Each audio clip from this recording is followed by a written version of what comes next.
이런 말씀이 들립니다. 뭐냐면은 충성된 자에게도 위기와 시험이 찾아온다. 공격이 찾아온다는 것이죠. 이번 주 저희들 맥독하고 있는 부분이 바로 이 히스기야 시대입니다. 열왕기하 우리가 17장부터 지금 이번 주 맥독을 하고 있는데요. 그 가운데서 18장, 19장의 내용 이게 굉장히 연결이 되어 있기 때문에 따로 떼어서 볼 수는 없고요. 이 시대를 같이 한번 말씀을 전하려고 합니다. 북이스라엘이 망했을 때요, 이 남유다에는요 종교 개혁이 일어났습니다. 그래서 이 개혁 이후의 일들이 바로 오늘 18장과 19장의 내용입니다.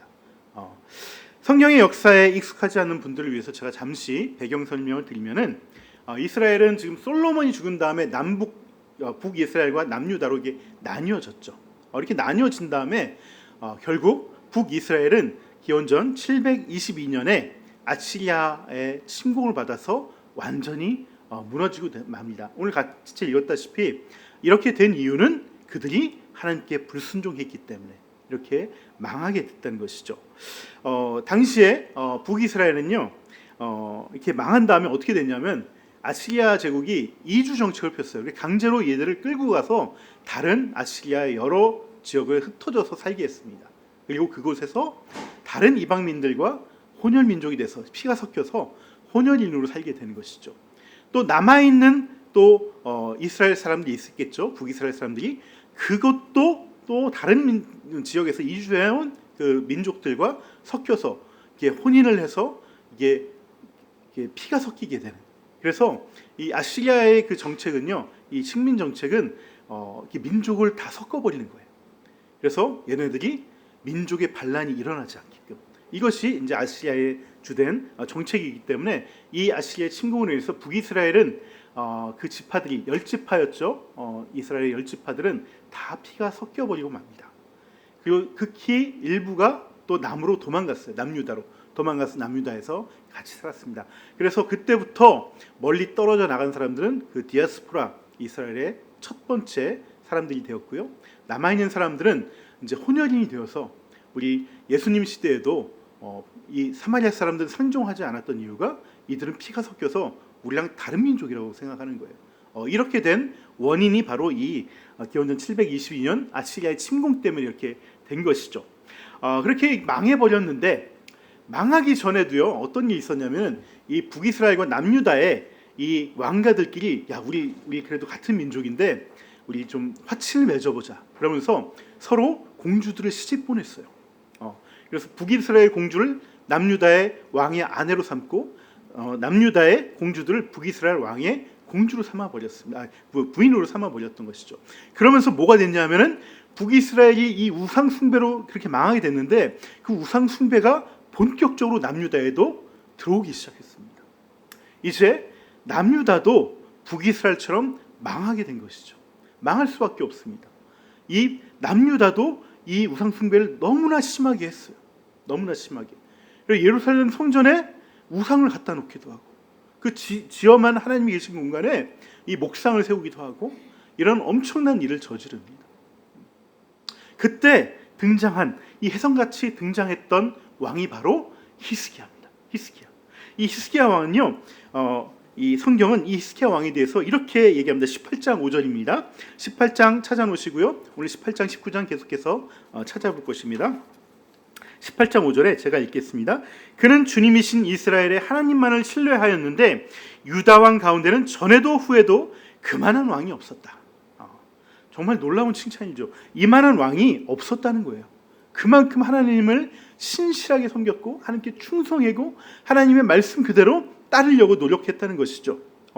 그는 제일 먼저 뭘 했냐면요, 예루살렘 성전을 정화했어요. 깨끗하게 치웠어요. 그렇다고 뭐 청소한다는 것이 아니라 그 안에 있는 우상들 다 걷어내버렸습니다. 그래서 성전다워지게 만든 것이죠. 그 다음에 뭘 했냐면 먼저 정화를 하고 그 다음에 이 성전을 보수했어요. 망가진 데를 고치고 성벽을 다시 쌓고 이 일들을 감행했습니다. 그 다음에 뭘 했냐면은 산당들을 없앴습니다. 산당들. 예루살렘 근처에 이 남유다, 북이스라엘도 마찬가지고 엄청난 산당들이 있어서 사람들이 거기 가서 예배를 드렸거든요. 그래서 백성들한테 자꾸 교육을 시켰죠. 너희들 거기서 예배 드리면 안 돼. 제사는 예루살렘 성전에서만 드리는 거예요. 정해진 법도대로 율례대로 예루살렘 성전에서만 드린 거야 라고 얘기하면서 상단들을 다 부숴버렸습니다. 그리고 곳곳에 있는 신상들, 목상들을 다 부셔버렸던 것이죠. 그런데 이게 다가 아니었어요. 이 히스기야는요, 심지어 뭐까지 부셨냐면 그때까지 남아있었던 놋뱀이 있었어요. 이 광야 시대 때 모세가 불뱀의 공격을 받았을 때 이 놋뱀을 보면 산다고 했던 그 놋뱀, 그게 아직까지 있었던 것이죠. 그것까지 부셔버렸어요. 그것까지 완전히 부셔버렸습니다. 여러분, 이 놋뱀을 부순 사건은요, 이건 단순히 우상을 깬 것이 아닙니다. 여러분, 이 놋뱀은 하나님이 직접 명령하신 거예요. 내가 세우라고. 근데 시간이 지나다 보니까 어떻게 돼요? 하나님의 은혜, 하나님의 구원은 사라지고, 야, 저 놋뱀만 보면 내 몸이 나설 수 있어. 너 치유받을 수 있어. 이것만 남은 거예요. 하나님이 없어졌어요. 내 복 받는 것만 남았어요. 그러니까 그게 우상이라고 깨부신 것이죠. 여러분, 하나님이 직접 명령하셨지만 시간이 지나면은 자꾸 의미가 퇴색됩니다. 여러분, 바리새인들은요, 하나님 나라가 오기 위해서 그렇게 열심히 하나님을 믿었어요. 그것 때문에 율법을 정말 철두철미하게 지켰습니다. 근데 시간이 지나니까 왜 지켰는지는 남아있지 않고요, 율법 지키는 것만 남았어요. 이게 우상이 되어버렸어요. 그래서 막 율법을 만들어서, 없던 율법까지 만들어서 막 지키기 시작하고, 안 지키면 정죄하고. 여러분, 이것도 우상인 거예요. 율법도 우상이 됩니다. 여러분, 십자가도 우상이 될 때가 있어요. 십자가를 통해서 하나님의 은혜를 자꾸 바라보고, 하나님의 은혜를 그 구원을 바라봐야 되는데, 그냥 십자가를 보고 마음에 위안을 얻는 거, 이거는 우상입니다. 여러분, 우리 찬양도 우상이 될 때가 있어요. 찬양 속에서 하나님 바라보고 하나님의 구원을 소망하고 하나님의 은혜를 바라봐야 되는데, 그 찬양 들으면서 찬양에 취하는 거예요. 그 멜로디에 취하고요, 그 음악에 취해요. 이거 우상입니다. 이거 우상이에요. 히스기야는 그 본질을 본 것입니다. 그래서 1500년이나 내려왔던 이 놋뱀을 과감하게 부숴버린 것입니다. 너 이거 신앙 아니야. 진짜 하나님만 제대로 섬겨야 돼 라고 말씀했던 것이죠. 게다가 히스기야는요, 악에게 굴복하지 않았습니다. 그는요, 아시리아 제국이, 여러분 세계사를 공부해 보시면 아시지만 세계 최초의 제국이 아시리아예요. 엄청난 힘을 가지고 있습니다. 엄청나게 막강합니다. 근데 이들은 정말 포악했어요. 진짜 잔인했어요. 사람들 좀만 말 안 들으면 갖다 죽이고 감금하고 끌고 와서 다른 데 살게 하고, 이 사람 저기다 갖다 놓고 강제로 삶을 다 파괴시켜버렸어요. 히스기야 보기에 이건 악한 거예요. 아무리 제가 힘이 세도 난 저기에 굴복하지 않아. 히스기야는요, 아시리아에게 굴복하지 않았습니다. 절대 굴복하지 않았습니다. 이거는 하나님의 통치 원리와 전혀 반대되는 거예요. 이건 하나님 나라와 대적하는 나라인 거야 라고 따르지 않았던 것이죠. 참으로 정말 훌륭한 왕이었고, 참으로 멋진 왕이었고요, 참으로 신실한 왕이었습니다. 하지만 이런 히스기야에게도 시련이 찾아가고 위기가 찾아옵니다. 왜요? 말씀대로 살았기 때문에. 그는 아시리아에게 굴복하지 않았기 때문에 아시리아 왕의 미움을 샀어요. 그래서 아시리아가 히스기야를 치러 보낸 것이죠. 그래서 절체절명의 위기가 찾아오게 된 것입니다. 여러분, 이 위기는요, 이 시련은요, 히스기야가 잘못해서 얻어진 게 아니에요. 히스기야가 오히려 열심히 했기 때문에, 제대로 한번 나 신앙생활 하겠다, 우리 이스라엘 정말 하나님 앞에 온전한 하나님의 백성이 되게 만들겠다, 그 마음 가지고 시작했어요. 근데 그것 때문에 시험이 찾아오고 공격이 찾아온다는 거예요. 그리고 하나님은 그 시련을 허락해 주셨어요. 왜요? 너희의 그 옳고 바르고 아름다운 신앙이 참 좋다. 근데 너희들 진짜 나에게 충성된 마음으로 그거 하고 있니? 라고 스스로에게 물어보게 하시는 겁니다. 여러분, 사람은요, 하나님 뜻대로 살다 보면은 다 복을 받게 돼 있어요. 다 복을 받고 누리게 돼 있습니다. 오래 신앙생활 하다 보면 복을 받아요. 그런데 그 복도요, 우상이 될 때가 있어요. 하나님 섬기는 것을 정말 하나님 사랑하고 하나님께 충성하기 위해서 하는 것이 아니라 이 복 놓치기 싫어서, 이 복 더 받으려고, 이 복이 우상이 되어버릴 때가 있는 것이죠. 하나님은요, 그 복 때문에 나 믿는 게 아니고 정말 나 사랑해서, 내가 너네 자체를 사랑해서 내가 이렇게 하는 것처럼 너희도 나를 사랑해서 나에게 충성했으면 좋겠어. 어떠한 환경에서도, 복이 없는 상황조차도, 심지어 시험이 다가와도, 시련이 다가와도 그 사랑으로 나에게 충성하면 좋겠어. 그걸 달아보게 하신 것입니다. 여러분, 이 시련과 시험은요, 보통 전쟁이라는 형태로 나타납니다. 여러분, 성경에 수많은 전쟁들이 나오는데 이 수많은 전쟁들은요, 사실은 영적 전쟁의 상징이에요. 비유입니다. 특히 오늘 본문같이, 여러분 보세요. 전쟁인데 어디 하나 칼소리 하나 들리지 않습니다. 누구 하나 칼에 맞아 죽은 사람이 없습니다. 이거 영적 전쟁이에요. 영적 전쟁. 우리 지난주에 여리고성 함락을 같이 나눴는데, 여러분, 여리고성 함락에 했을 때 이스라엘 사람들이 칼 들고 덤볐습니까? 칼 들고 누굴 죽였습니까? 아니요. 순종하냐 불순종하냐로 전쟁을 벌인 거예요. 이 여리고 사람들이 얼마나 강하냐, 그 문제가 아니라 내가 순종하느냐 불순종하느냐, 이게 전쟁이라는 거예요. 지금도 이 히스기야가, 또 남유다 백성들이, 예루살렘 그 성의 백성들이 이 영적인 싸움을 벌이고 있는 것입니다. 사내립은요, 라기스라는 곳에서 다른 나라와 전쟁을 또 치르고 준비하고 있습니다. 그러면서 이 랍사게라는 장군을 군대를 줘서 먼저 가서 저기 포위하고 있어라. 왜냐하면 옛날에는 이 공성전이 막 부수고 하는 것이 아니고 예루살렘 성이 워낙 또 튼튼합니다.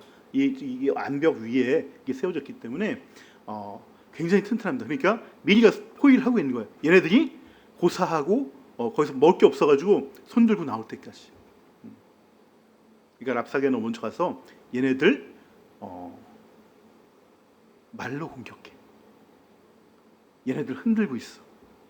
빨리 항복하고 손 들고 나오도록 이렇게 보낸 것이죠.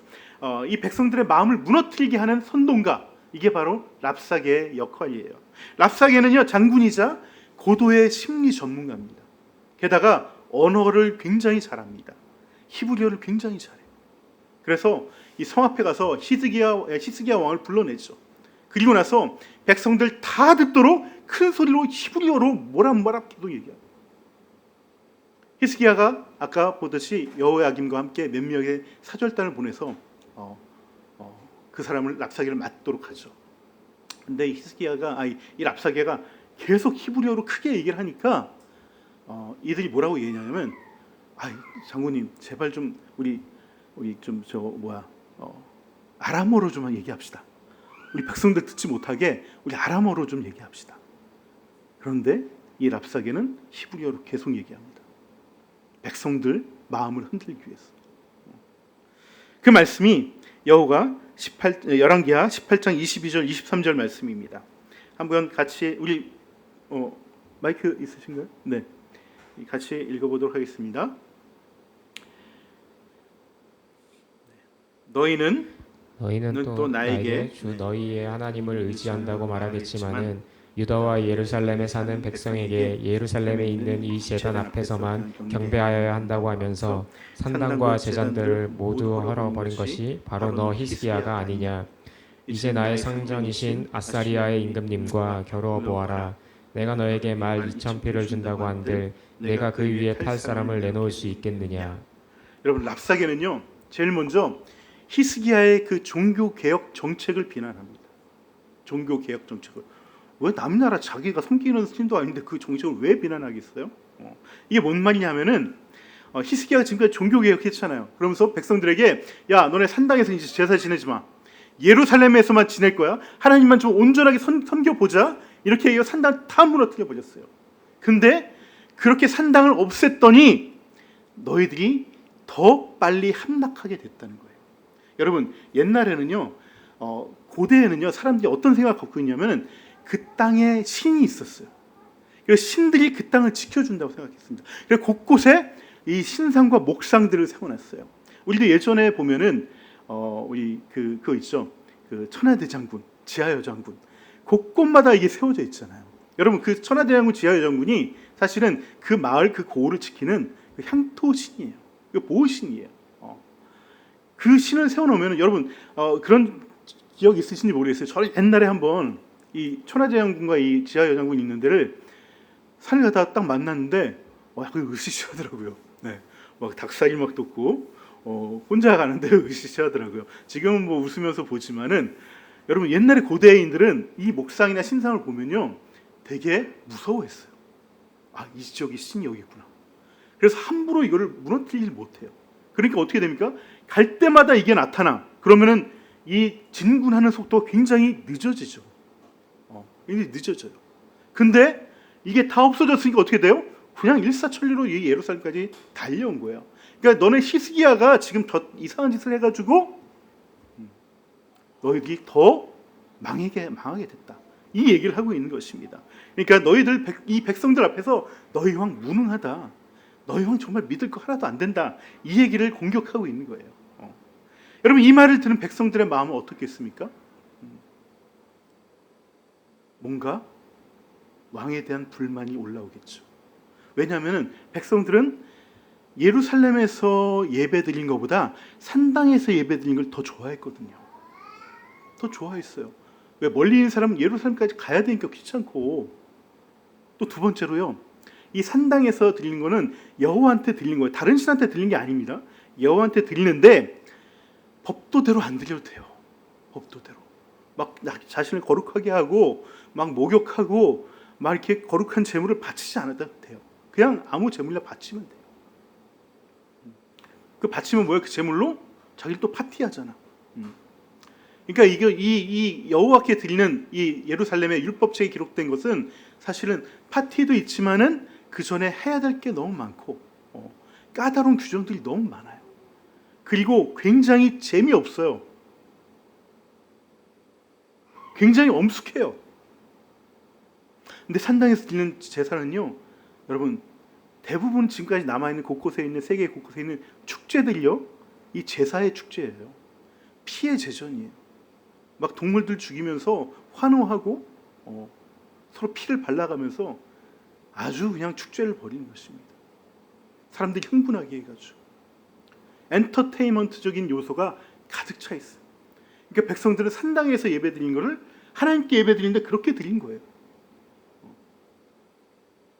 근데 이걸 드리지 말라고 했으니 처음에는 그런가 보다, 뭐 말씀이 이렇게 돼 있으니까 우리 다시 예루살렘에서 드리자 했는데, 지금 랍사게 얘기를 들어보니까 이게 뭔가 좀 내가 속은 것 같아.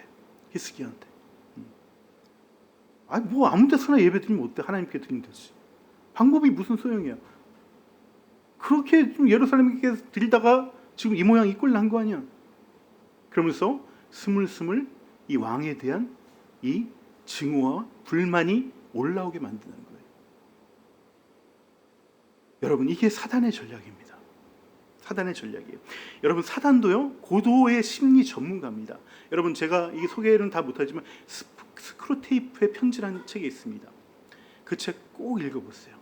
일종의 소설같이 사단 이 삼촌이었어요. 삼촌 사단이 조카 이 어린 이제 막 이제 사단이 되어서 이 성도들을 괴롭히는 훈련을 받는 연습생 사단에게 너네 이렇게 해야 된다. 성도들의 마음을 이렇게 미혹해야 된다. 이렇게 쓴 책이 스크루테이프의 편지라는 책입니다. 나중에 재밌습니다. 쉽습니다. 꼭 이렇게 찾아서 우리 도서관에 있을 걸로 알고 있는데 꼭 찾아보시기 바랍니다. 거기 보면은 사단이 얼마나 심리 전문가인지 이게 적나라하게 나와 있습니다. 여러분 사단은요 늘 갈라지게 합니다. 하지만 하나님은요 어떻게 해서든지 하나 되게 하는 게 하나님의 마음이에요. 하나님은 늘 공동체를 하나 되게 하시길 원하십니다. 가끔씩 공동체를 흩으실 때가 있어요. 이때는요 이 공동체가 정말 구조화된 악, 그러니까 도저히 그들의 악에서 스스로 벗어날 수 없을 때, 스스로 자정이 일어나지 않고요 스스로 회개를 일어나지 않았을 때만 그 공동체를 허무십니다. 카톨릭을 허무실 때도 그래서 허무신 거예요. 그래서 우리 개혁주의 교회가 태동하게 된 것이죠. 하지만요, 사단이 주는 마음은요, 공동체가 잘못돼서 갈라치는 게 아니라 공동체가 잘 되려고 하면요, 갈라칩니다. 히스기야가 종교개혁 하니까 갈라치는 거예요. 백성들하고 이 왕의 마음을 갈라치게 합니다. 그래서 이게 영적인 전쟁이라는 거예요. 제가 이번에 우리 자매님하고 법원에 갔잖아요. 법원에 갔는데 저도 생전 처음 가봅니다. 법원에 가보는데 305 법정에 들어갔습니다. 이렇게 뭐 이렇게 계속 이렇게 대기하고 이렇게 자리에 앉아서 대기하고 여기서는 이제 이 판사와 이 변호인단과 이 뭐예요, 또 한쪽에 다른 변호인과 서로 이제 피고 측과 어무 측이 또 대기하고 있고 얘기를 나누고 또 선고를 내립니다. 근데 저희가 들어가자마자 뭐가 있었냐면 어떤 부부의 이혼 재판이 있었어요. 이혼 재판. 그리고 마지막 순서였는데 최종 이렇게 하고 싶으면 얘기해봐라 이 얘기합니다. 그때 남자가 이렇게 얘기합니다. 자기는 결혼하고 나서 이 가정을 지키기 위해서 정말 밤낮 없이 일만 했다는 거예요. 정말 애를 많이 썼는데 이렇게 끝나게 되는 것이 너무나 억울하다는 거예요. 그 얘기를 하더라고요. 그러고 나서 여자에게 또 최후 진술을 하라고 얘기합니다. 여자는요, 뭐라고 얘기했냐면 가정은 경제만으로 돌아가는 게 아닌데 그걸 모르는 그 남편이 자기는 너무나 이해도 안 되고 소통이 안 된다. 그래서 우리는 갈라설 수밖에 없다는 거예요.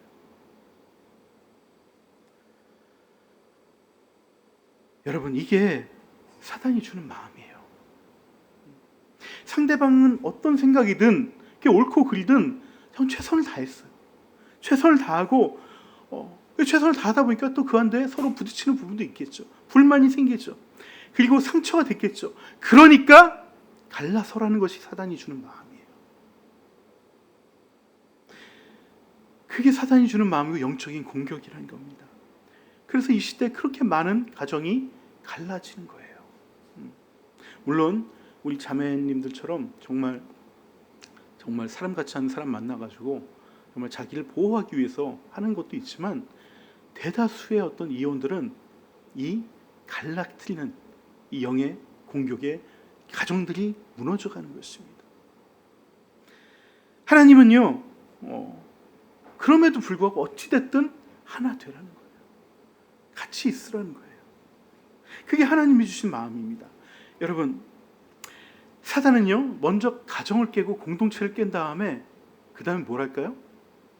그 각각 남은 그 가정들, 그리고 각각 남은 그 성도들, 그 하나하나를 공격합니다.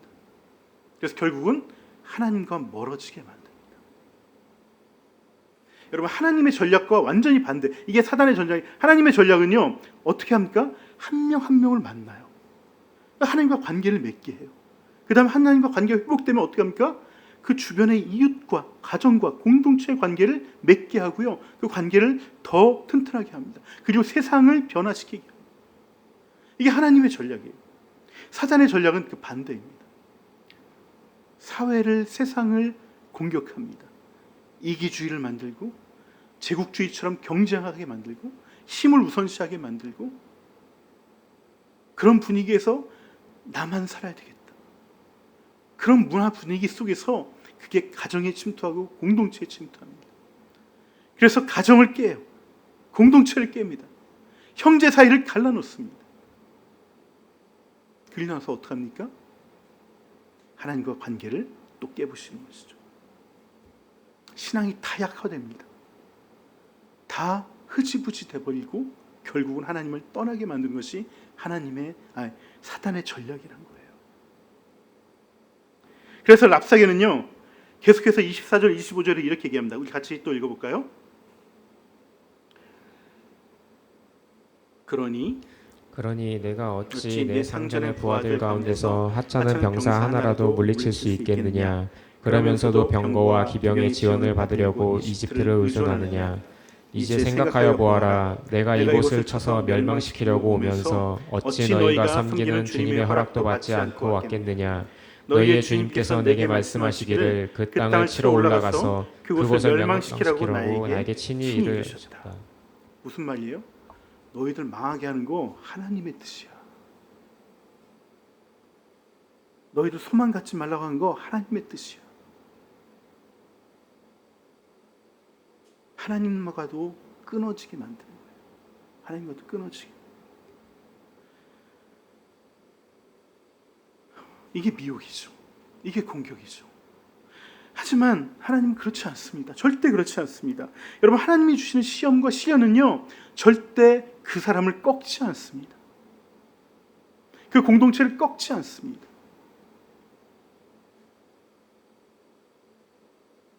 감당할 수 있는 시험만 주십니다. 이길 수 있는 시험만 주십니다. 바울이 신약교회도 똑같이 말씀합니다. 고린도전서 10장 13절에 오직 하나님은 미쁘사 너희가 감당하지 못할 시험 담당함을 허락하지 아니하시고 시험 당할 즈음에 또 피할 길을 내사 너희로 능히 감당하게 하시니라. 하나님은요, 반드시 시험 주시면서 그 끝이 아니라 피할 길을 주세요. 피할 능력을 주세요.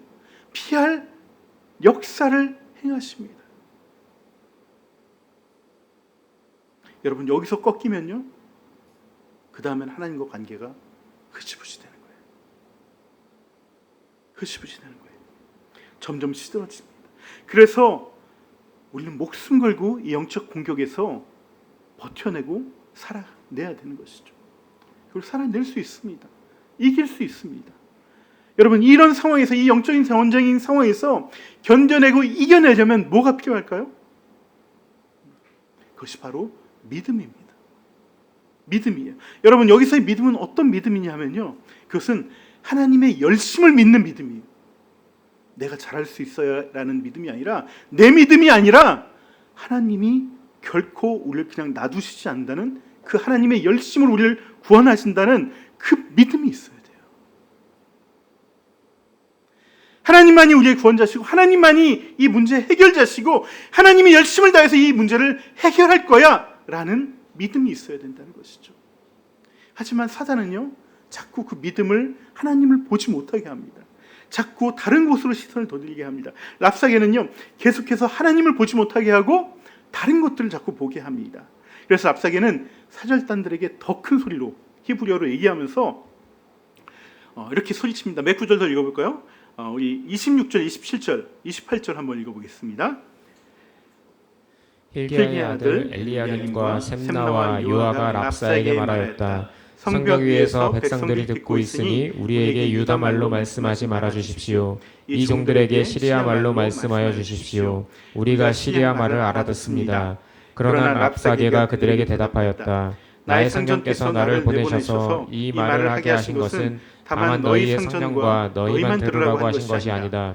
너희와 함께 자기가 눈 대변을 먹고 자기가 본 소변을 마실 성벽 위에 앉아 있는 저 백성에게도 이 말을 전하라고 나를 보내셨다. 랍사게가 일어나서 유다 말로 크게 외쳤다. 너희는 위대한 왕이신 아시리아의 임금님께서 하시는 말씀을 들어라. 이제는 공포를 줍니다. 너네 여기서 피리 굶어 죽을 거야. 너네 먹을 게 없어서 네가 싼 똥을 네가 먹을 거고 마실 물이 없어서 네가 싼 오줌을 너가 마실 거야. 그거 할 이 백성들도 들으라고 내가 지금 하는 거야. 라면서 두려움을 줍니다. 공포를 줍니다. 여기에는 소망이 없어 라고 두려움과 소망을 주시는 거죠. 하지만 동시에 랍사게는 뭘 주냐면요, 회유를 줍니다. 회유. 그럼 32절에 이렇게 얘기합니다. 한번 읽어보시겠습니다. 내가 다시 와서 너희의 땅과 같은 땅, 곧 곡식과 새 포도주가 나는 땅, 빵과 포도원이 있는 땅, 올리브 기름과 꿀이 흐르는 땅으로 너희를 데려가서 거기에서 살게 하고 죽이지 않겠다. 그러므로 히스기야의 말을 듣지 말아라. 너희의 주가 너희를 구원할 것이라고 너희를 설득하여도 히스기야의 말을 듣지 말아라. 너희를 죽인다고, 너희를 굶겨 죽인다라고 이렇게 공포와 두려움을 주면서 다시 말을 바꿉니다. 야, 사실은 내가 죽이려는 거는 히스기야지 너희가 아니야. 너희는 다시 내가 데려가서 다른 땅으로 옮겨갈 거야.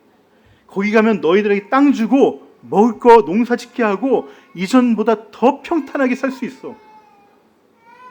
이렇게 나와. 문 열고 나와. 이 얘기하는 겁니다. 아시아의 그 식민지 정책이 그거잖아요. 이주 정책.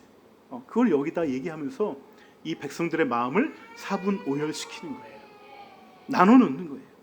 그래서 원래 있던 공동체가 아니라 다른 공동체 가서 살라고 이렇게 마음을 주는 것입니다. 이때 이스라엘 백성이 아무 말도 하지 않고 잠잠하게 이 얘기를 다 듣습니다. 그 이유가 36절에 나옵니다. 같이 읽어볼까요? 백성은 한마디도 대답하지 않고 조용히 있었다. 그에게 아무런 대답도 하지 말라는 왕의 명령이 있었기 때문이다. 여러분, 히스기야는요, 이게 영적 전쟁이라는 것을 알았습니다. 그래서 아무 말도 하지 말라고 했어요. 백성들이 그 얘기를 듣고 자기들끼리 얘기하고 자기들끼리 계획을 세우면 끝난 거예요. 그 공격에 하염없이 속절없이 다 무너져 버린 것입니다. 그래서 잠잠히 있으라고 그런 것이죠. 히스기야도 아무 대책도 세우지 않았습니다. 그냥 먼저 이사야 선지자에게 이 얘기를 전하고 기도해 달라고 의탁하고 성전으로 들어가서 기도합니다. 하나님의 일하심을 구하면서 그냥 엎드리는 거예요. 여러분, 그 내용이 19장 1절 3절에 나옵니다. 같이 함께 읽겠습니다. 히스기야 왕도 이 말을 듣고 울분을 참지 못하여 자기의 옷을 찢고 베옷을 두르고 주님의 성전으로 들어갔다. 그는 엘리야김 국내 대신 셈나 서기관과 원로 제사장들에게 베옷을 두르게 한 뒤에 이 사람들을 아모스의 아들 이사야 예언자에게 보냈다. 그들이 이사야에게 가서 히스기야 왕의 말씀이라고 하면서 이렇게 말하였다. 오늘은 환난과 징계와 굴욕의 날입니다. 아이를 낳으려 하나 낳을 힘이 없는 산모와도 같습니다. 히스기야는 정말 아무것도 안 하고요, 이사야에게 이 말을 전하고 성전에 들어가서 기도만 합니다. 그리고 나서 이사야에게 이 말을 전하죠. 자기 심정을 그대로 얘기했습니다. 산모가 애를 낳으려고 그러는데 이제 마지막 힘을 줘야 되는데 힘이 다 빠져버리고 애도 낳지도 못하고 배는 여전히 아프고 그 고통 가운데 있다. 저는 애를 낳아보지 못했지만은 정말 아이를 힘들게 낳은 사람들이라면 이 상황이 얼마나 기가 막히고 이 얼마나 허무하고 얼마나 무기력한 상황인지 알 수 있을 것 같습니다. 여러분, 영적 전쟁에서요, 우리가 할 일은 그냥 잠잠히 내 심경만 하나님께 올려드리는 거예요. 내 심경만 하나님께. 이게 믿음의 모습이에요. 잠잠히 입을 닫고 그냥 내 마음이 이렇습니다. 주님, 저희를 긍휼히 여겨주세요. 안 그런 척하는 것도 믿음이 아닙니다.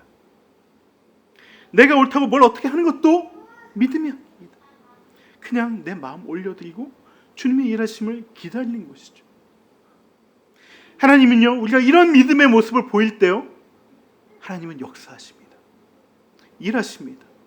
하나님의 열심으로 우리를 구원하십니다. 하나님은 이사야 선지자를 통해서 내가 사내립을 심판할 거라고 전합니다. 하나님이 직접 그 영적 공격의 근원지인 사단을 물리치겠다는 것입니다.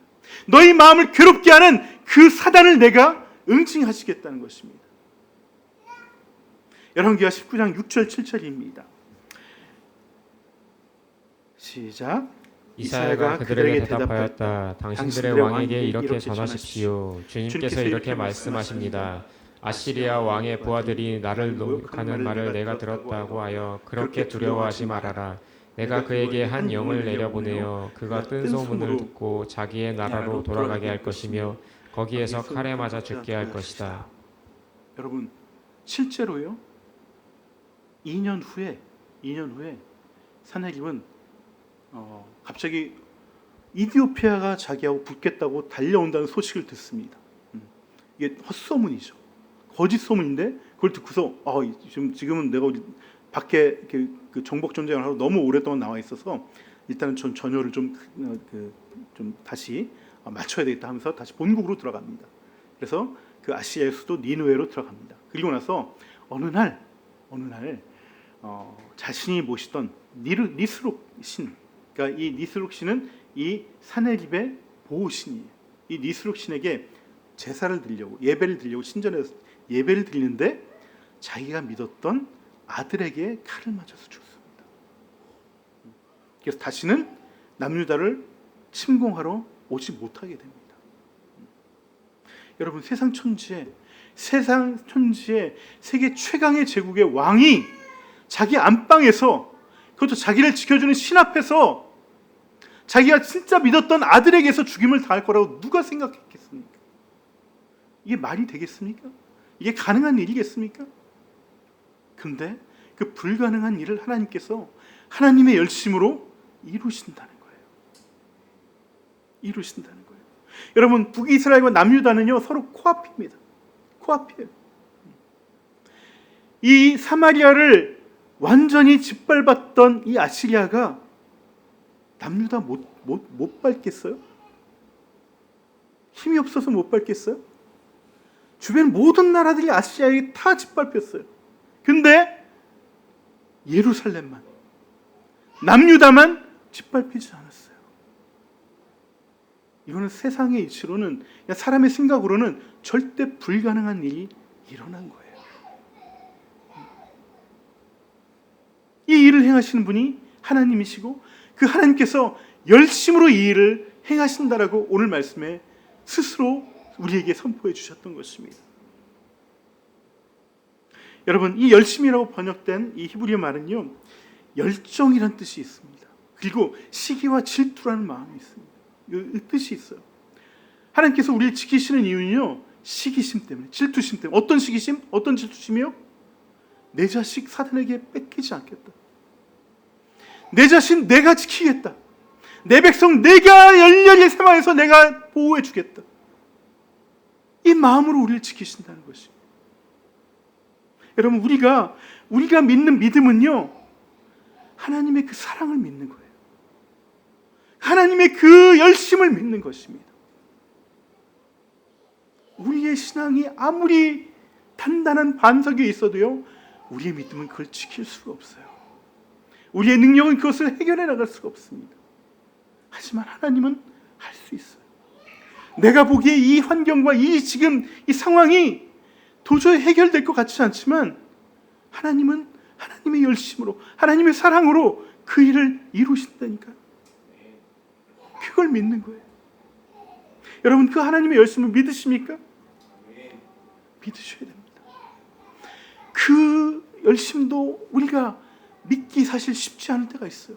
우리가 아멘하고 고백하지만 또 우리 삶 가운데 돌아가고 우리 일상으로 돌아가면 또 우리의 마음은 흔들릴 수 있어요. 이 험악한 상황 속에서 이 믿음 지키기가 쉽지가 않습니다. 그래서요, 하나님은 징조를 보여주십니다. 증거를 보여주세요. 그 증거 보고 믿으라고 얘기합니다. 그 징조 보고 믿으라고 얘기하십니다. 우리 19장 29절 30절 한번 읽어보겠습니다. 시작. 시기야야, 너에게 증거를 보이겠다. 백성이 금년에 들에서 저절로 자라난 곡식을 먹고 내년에도 들에서 저절로 자라난 곡식을 먹을 것이다. 그러나 내후년에는 백성이 씨를 뿌리고 곡식을 거둘 것이며 포도밭을 가꾸어서 그 열매를 먹게 될 것이다. 유다 사람들 가운데서 환난을 피하여 살아남은 사람들이 다시 땅 아래로 깊이 뿌리를 내리고 그 위로 열매를 맺을 것이다. 살아남은 사람들이 예루살렘에서부터 거기까지. 예. 여러분, 하나님은요, 너희들 당장에 이게 불가능한 것처럼 느끼겠지만 이 징조를 보면서 하나님이 하실 일을 믿음으로 기다리라는 거예요. 믿음으로. 여러분, 오늘 18장 19장에 일어난 이 아시리아가 쳐들어오고 또 잠깐 물러났다가 또 나 다시 올 거야 하면서 왔다 갔다 하는 이 시간이요. 그리고 마침내 사내립이 죽어서 예루살렘에 대한 침공이 무산되기까지 3년의 시간입니다. 3년의 시간이에요. 이게 하루아침에 뭐 며칠 사이에 이게 며칠만 우리가 믿음을 견뎌서 될 문제가 아니에요. 3년을 믿음으로 견뎌야 되는 거예요. 사내립이 죽으려면 아직도 3년이나 남았어요. 3년이나. 앞에는 지금 적군이 대치하고 있어요. 그러니 이스라엘 백성들은, 예루살렘에 있던 백성들은 밖으로 나오질 못해요. 먹을 게 없는데 농사를 지러 나가질 못해요. 그러니까 하나님은 그냥 자연스럽게 자라나는 곡식이 있어. 너네 수고하지 않아도 돼. 너네 굶어 죽지 않아. 너네 버틸 수 있어. 올해도 그걸로 먹을 거고 내년에도 너네 그걸로 먹을 거야. 너네 절대 문제 생기지 않아. 그리고 사내들이 죽을 건데 그때 되는 3년 후에는 너희들이 나가서 너희들이 씨를 뿌려서 너희들이 키워서 너희들이 그 곡식을 먹을 수 있어. 그때가 되면은 다 끝나는 거야. 그때까지 광야에 만나가 내리듯이 그런 주워 먹을 곡식이 없는지 있는지 너희들이 경험해봐. 이게 내 증거야. 이게 내 징조야. 내가 정한 일이 이루어진다는 그 믿음을 너희들이 지키라고 보고 견디라는 내 징조야. 내 증거라고 말씀하시는 겁니다. 여러분, 하나님이 보이시는 징조와 증거는요, 뭐 엄청난 기적을 보이시는 게 아닙니다. 하루하루 견뎌가는 사람들, 그리고 그 시련을 겪은 공동체가 견뎌내는 시간들, 그 시간들을 하나님께서 채우신다고요. 필요한 것을 공급해 주신다고요. 그래서 지금 당장에 포기하는 마음이 있어도 하루만 더 견뎌봐. 3일만 더 견뎌봐. 너네 그때까지 살아있으면 또 믿어봐. 1년을 그렇게 믿어봐. 그래 죽지 않으면 2년도 기다려봐. 마침내 내가 그 일을 성취할 때까지 너희들 그 은혜 붙잡고 살아가라는 거예요. 이게 하나님이 보이신 징조입니다. 주님은 이 믿음 붙잡고 견디는 자에게 반드시 또한 열매가 있겠다고 얘기합니다. 너희들 견디는 자들에게 그 뿌리가 더 깊이 박히게 할 거야. 너희가 사는 땅에서 더 깊이 박히게 할 거야. 그리고 위로는 더 많은 열매가 맺혀지게 할 거야. 그것도 지켜봐. 그렇게 되나 안 되나 지켜봐. 3년 후에 언젠가 올지 못할 그 시간에 갑자기 되는 게 아니라 매일매일 지켜보면서 하나님의 말씀이 이루어지는지 그 징조를 붙잡고 믿음을 붙잡고 살라는 것입니다. 하지만요, 이 눈에 보이는 그 징조보다요 더 중요한 증거가 있습니다. 더 중요한 징조가 있습니다. 사실 오늘 제가 드리고 싶은 이 설교의 핵심은 이겁니다. 여러분, 성경에는요 하나님께서 많은 징조를 보여주시고 많은 증거를 보여주십니다. 근데 그 징조는 크게 두 가지로 나뉩니다. 하나는 외적 증거와 외적 징조입니다. 들에 곡식이 나오면 이거 외적 징조입니다. 뭐가 공급되면은 외적 증거예요. 하지만 동시에 뭐가 있냐면 내적 증거를 주십니다. 내적 증거를. 하나님께서 열심히 하고 있다는 것을 내 마음 가운데 불씨로 자라게 하는 내적 증거가 있어요. 그 내적 증거가 뭘까요? 성도들에게는, 특히 우리 신약 성도들에게는 이 내적 증거를 주십니다. 그 내적 증거가 뭐라고요? 뭐냐 하면은 바로 십자가의 흔적입니다. 십자가의 흔적을 주세요. 아픔을 견디며 십자가를 지는 사람에게만 남겨지는 그 안에 십자가의 흔적이 있어요. 예수님이 부활하신 후에도 이 손과 이 옆구리에 못자국과 이 창자국이 있는 것처럼 그 십자가를 견뎌낸 사람에게는요 그 안에 십자가의 흔적이 반드시 있습니다. 이게 증거예요. 이게 증거예요.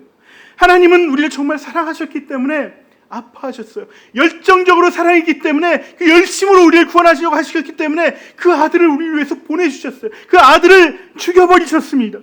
가시면류관 쓰고 고통당하고 찔리고 모욕당하고 벌겨벗겨졌습니다.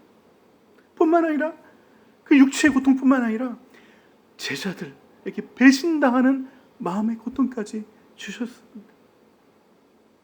그 흔적이 예수님 안에 있어요.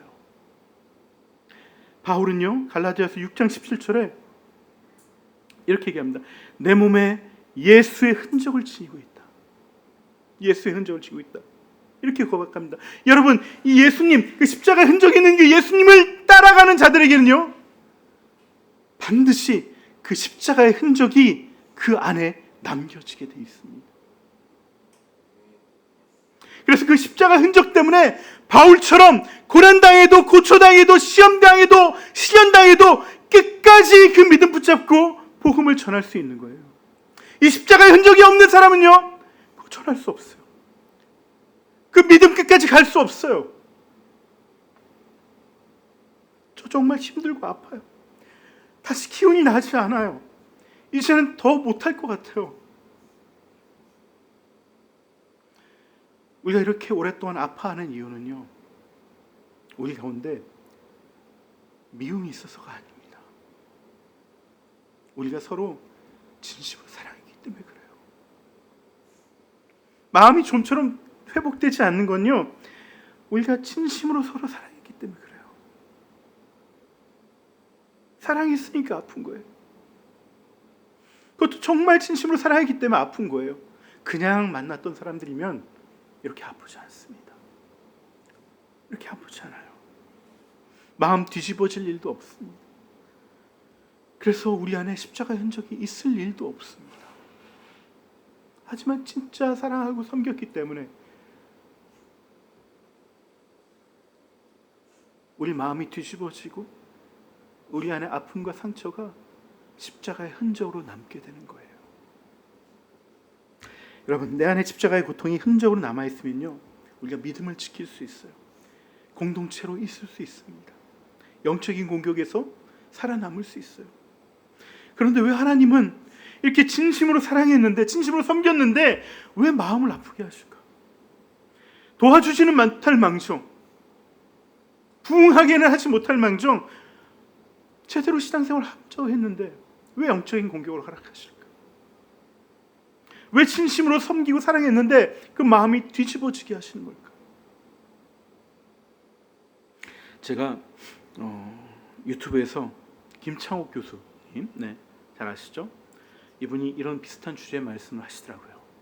그러면서 그 이유를 본인이 깨달았다고 하면서 이런 말씀을 하세요. 이분 고향이 제주도잖아요. 이분이 어느 날 제주도 집에 가서 흑돼지를 더 먹으면서 왜 이렇게 진심으로 했는데 마음이 뒤집어질까?